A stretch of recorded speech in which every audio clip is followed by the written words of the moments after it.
Hey everyone, welcome to the Danker Family Fantasy Football Podcast. I'm your host, Paul Jensen, here for the Week 11 recap.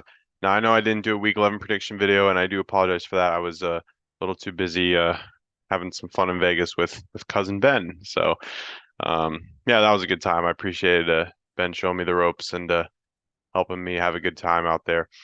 Yeah, so just wanted to get into everything that went on in week seven or seven. What am I saying? Week 10, 11? I cannot think right now. I think it was week 11. Yes, week 11 recap. There we go. Finally. Um, to start things out, just wanted to take a look at the standings real quick, just to show you guys what happened. Uncle Tom in first place still, although he finally got another loss. So Tom, uh, what was it, a 3 game win streak I think he had, or a 4 game win streak, whatever the case. He got another loss. But he still remains at the top of the league, with Joan in second place in the West at 6-5, John Lopp at third, 5-6, fourth place on a 2 game win streak. Yours truly, 4-7. And then last place in our division is Garrett. Now, last week I made a mistake. It showed playoff percentage as 0. I guess that meant 0 point something. And I said he was eliminated from the playoffs. It still shows he has a 1% chance to make the playoffs. So even though it's very unlikely, he's technically not eliminated from the playoffs yet. So I did get that wrong last week. Um, for the East Division, wow, this is as close as you can get right here as far as the top four goes. Adrian takes the lead. He's at 7-4 with Ben and Carey and Nels all tied for second, 6-5. This division is the one that's really going to come down to the wire. The West is going to be a little bit harder because Tom and Joan are both clearly number 1 and 2, with John and myself sort of really fighting for that extra playoff spot, even though it's very unlikely for me and kind of unlikely for John. So that's how it shapes up division wise. Points for come on, little button. There we go. Points for Tom has surpassed the 1400 mark, where he's the only one there, and obviously he's doing well with Adrian, Ben, and Joan, the other three playoff teams in second through fourth, with Kerry and Nels almost dead tie. They're both at 1280. Kerry's got 8-6 and Nels got 8-3, so they're really close. With myself and John, and then Carol and Garrett bring up the rear. Points against, Adrian still leads that. Points against, he's been leading that almost all season. It seems like. Tom in second, Nelson third, myself in fourth at 12, 7, 9, 76. That's very interesting how I'm that high up there. Ben at fifth, and then we got Joan, Carol, Carey, Garrett, and John Lopp giving up the most points. And then winning streaks, we have myself and Carey, little sibling love. Both of us on 3 game win streaks, so that's awesome. Then we got Nels with a 2 game win streak, and then on the losing side, we have Joan at a 2 game losing streak. And she's slowly, that gap has been always kind of close between her and John, but she hasn't really made up. She hasn't really, put the nail in the coffin yet as far as solidifying that second place spot in the West Division. And then Carol and Ben. Oof, Ben, what a bad time to have a 3 game lose. He was 6-2, and yeah, just not looking good so far after the last 3 weeks for Ben. So 3 game losing streak, not good for Ben. Um, just realized today is, I mean, I didn't just realize it, but I should have said this to start the episode, but happy birthday to my niece, Jensen Grace Lopp, Carrie and John's little sweet little daughter, their second child. Today is her first birthday, so happy birthday, Jenny. We love you, and we hope you had a great birthday, and hope everyone has a great Thanksgiving tomorrow. So there you go. Now looking at the scoreboard from week 11. Obviously, most points going to go to myself, which I think this is the first time I've ever got the most points in a week. So with 142.4, so my team's doing pretty well of late, so I'm liking that. Fewest points is going to go to John Lott, my opponent, 91.14. Him and Ben were the only two that didn't even break 100. And then best win's going to go to myself just for that highest win margin. I think I won by 51 points. Toughest loss. This one could have gone multiple. There were multiple reasons for this.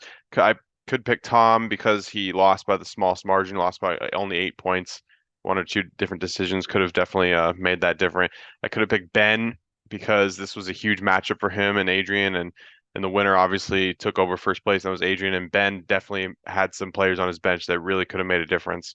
And I also could have picked Joan too because she only lost by 13 points to Garrett, and Garrett finally broke his long losing streak, and Mom really kind of blew I mean, she didn't blow up, but her team, I should say, Mom's team blew a huge opportunity to really solidify that second place spot in the West Division. So she's kind of still up in the air as far as her playoffs. Now she's still likely to make it, but she's leaving a little bit of room for doubt.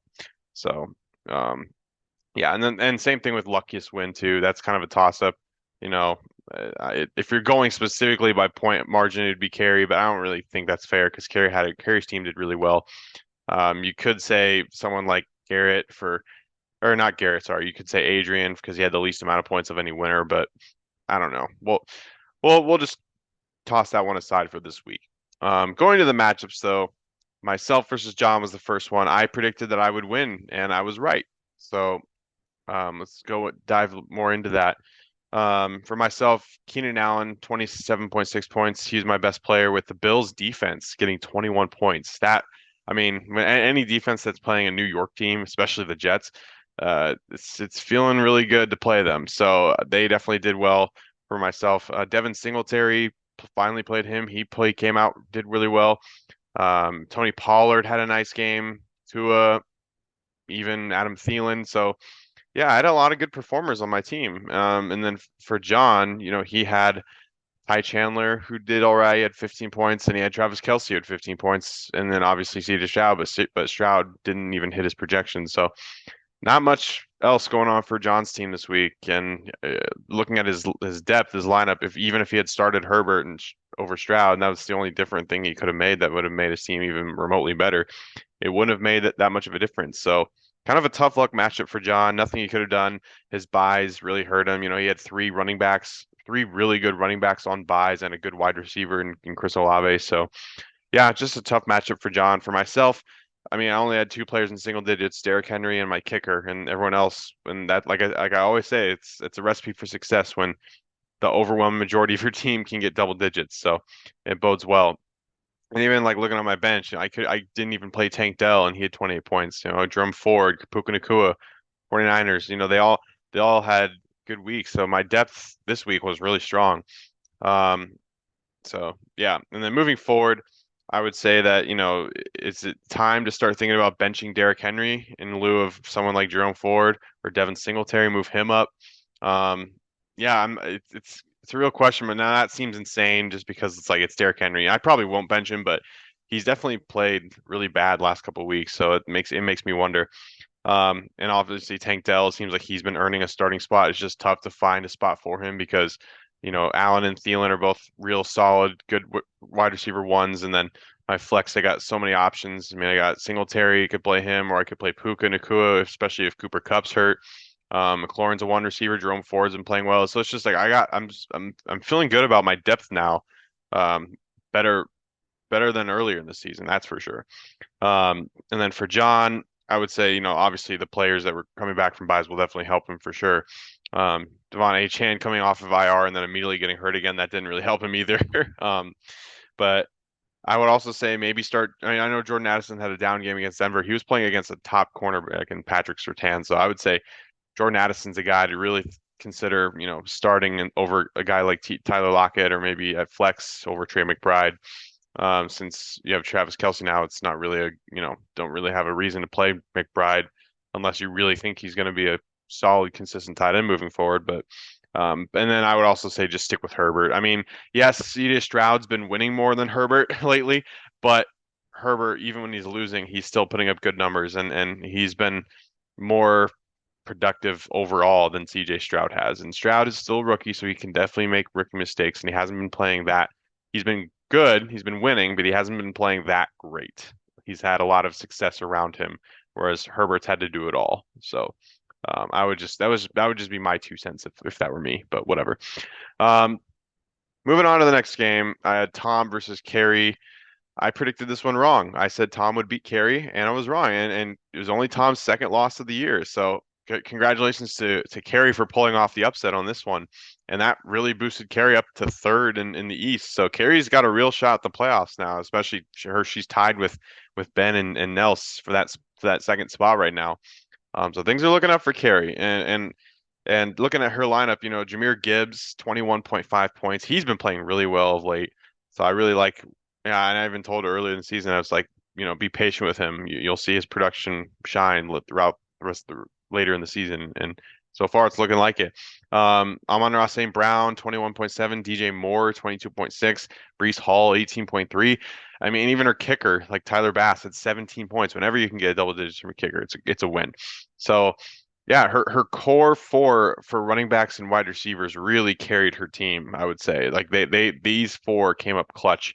Didn't necessarily need the flex of the tight end this week, although it would have helped. And Dak, even him having a mediocre game was all right, was enough. So yeah, but the core four of the running back wide receiver, that grouping is huge for fantasy. So they definitely pulled through for Carey. As far as John goes, I mean, Tyreek Hill had a monster game, 30 points for him. Brandon Ayuk, 26. So Tom's wide receivers did well, but however, his running backs were very abysmal. Josh Jacobs, only 6 points. Kenneth Walker, only 2.6.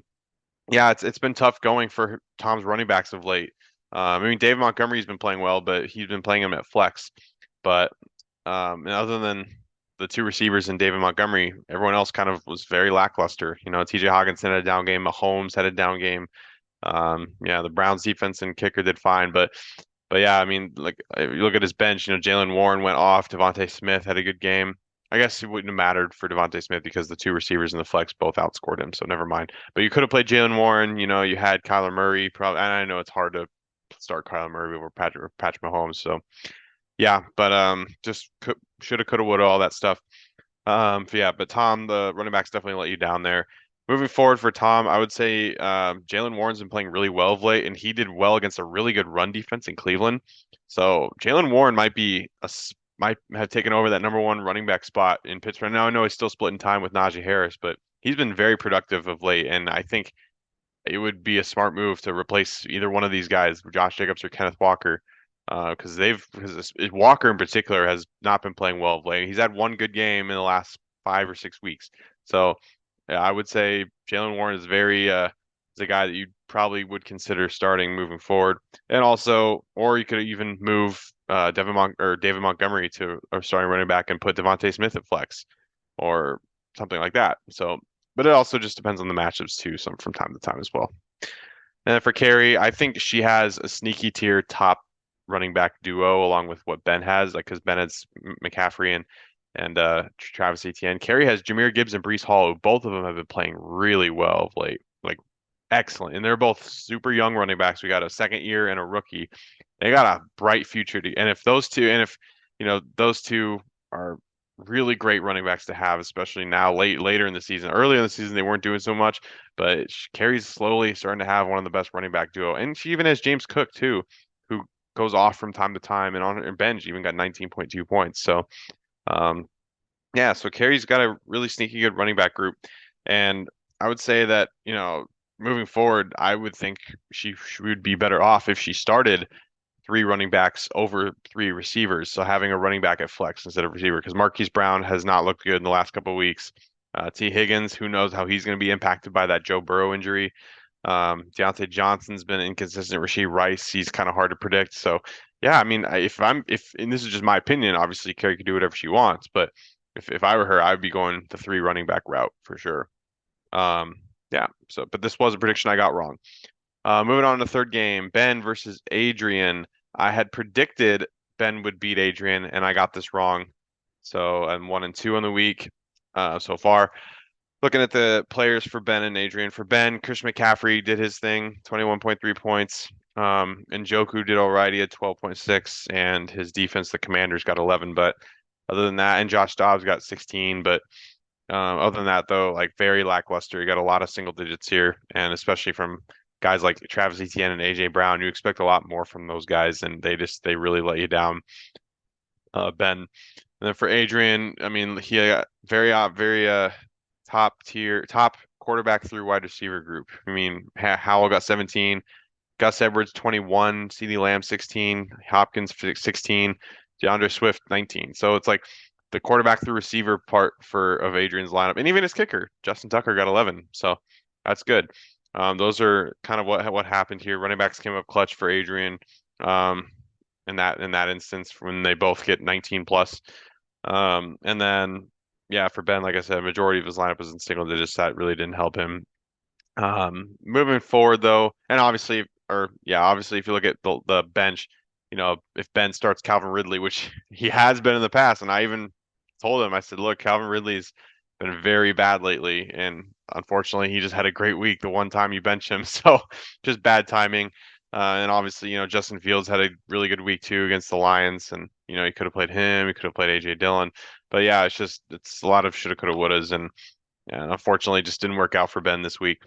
But moving forward, I would say, Ridley is very tough to gauge. So I wouldn't take this as like, oh, he's back. I would just say, take it easy with him. I mean, he could be back, but it also is very matchup dependent as well. He did play kind of like a weak Titan secondary, so it kind of makes a little bit of sense for him. He didn't do well against Houston, who he's playing next week, by the way. So, um, and also Chris Godwin, I don't think he's a guy that can rely on now.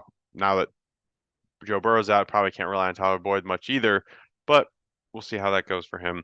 Um, and also like maybe stick with David Njoku at tight ends, and he's been playing a little bit better lately. And AJ Dillon might be the starting running back for the Packers now that Aaron Jones is out. So he might be a guy to think about at flex too. Just you never know.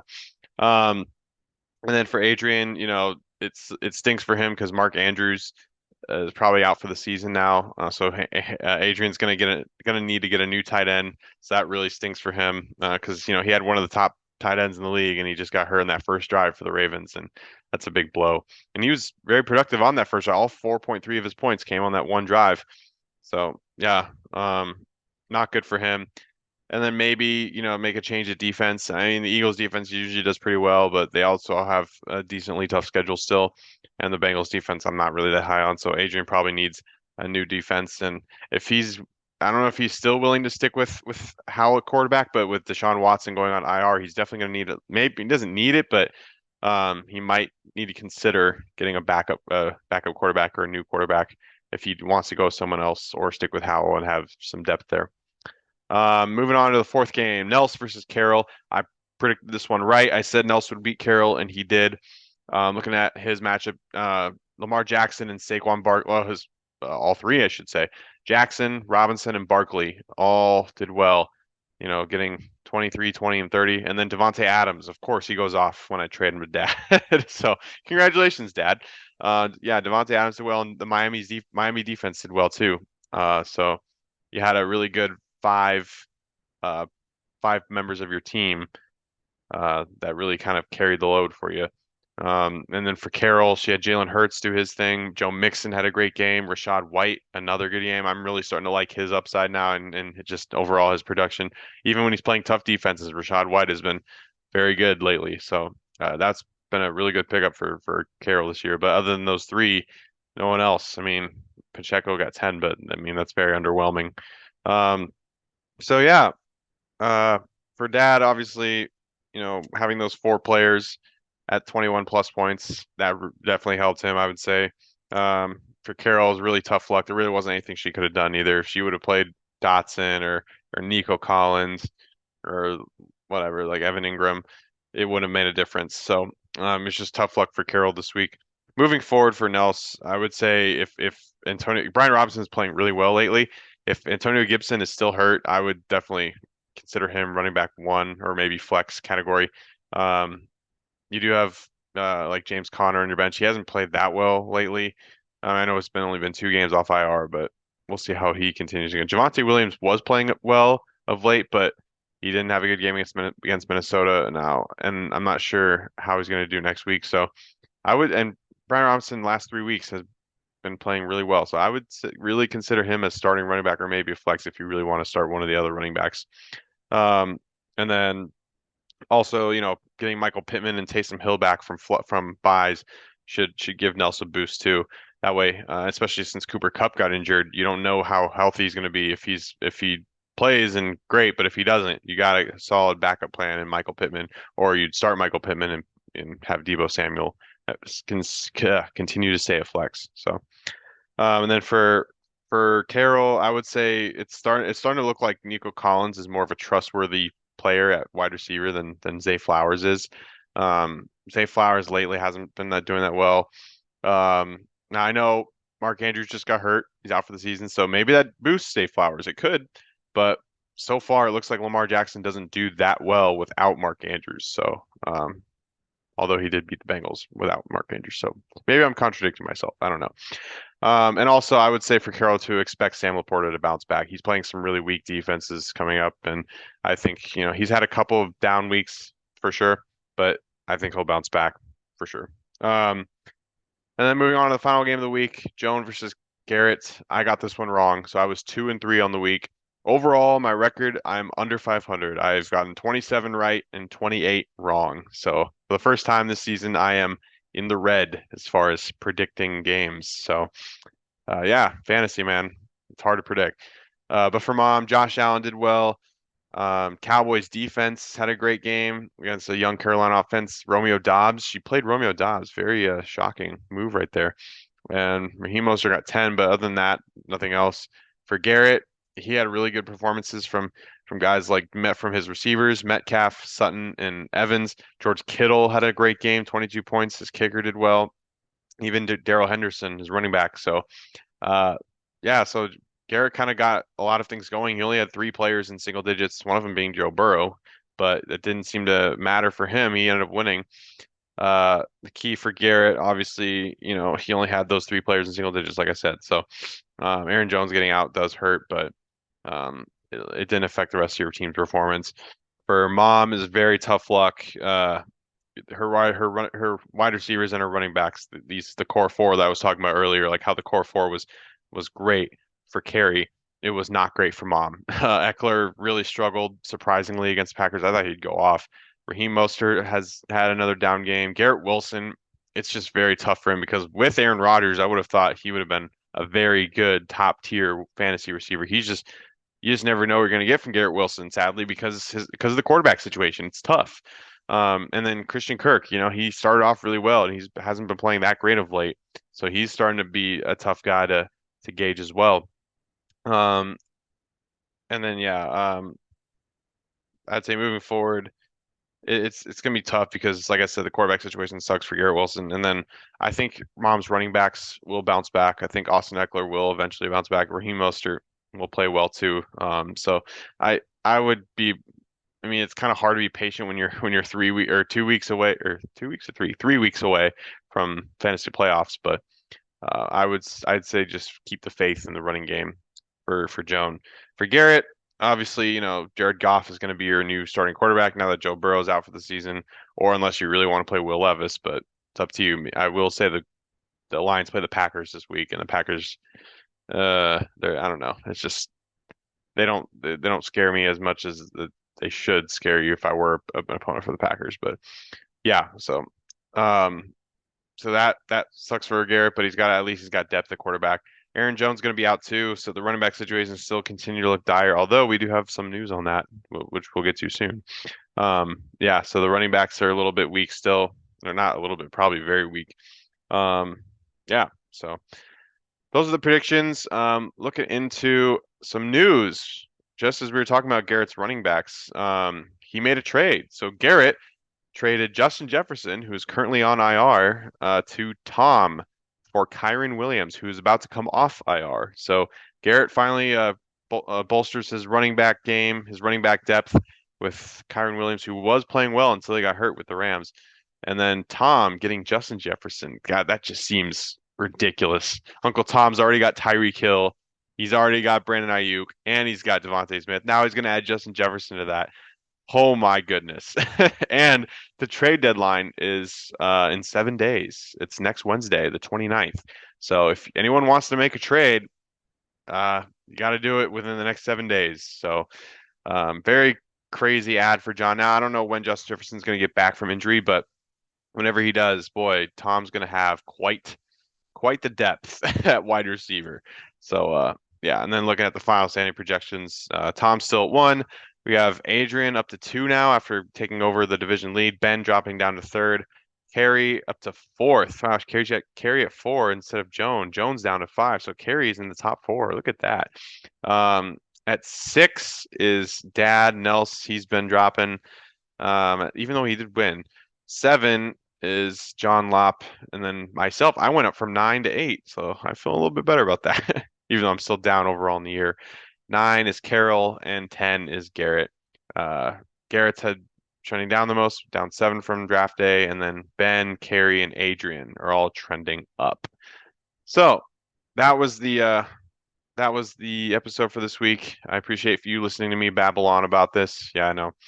Um, Hopefully with the break, I'll be able to get a prediction video out relatively soon. Hope you all have a great Thanksgiving. Happy birthday, Jenny. And I'll talk to you guys later. All right. Thank you guys. See you.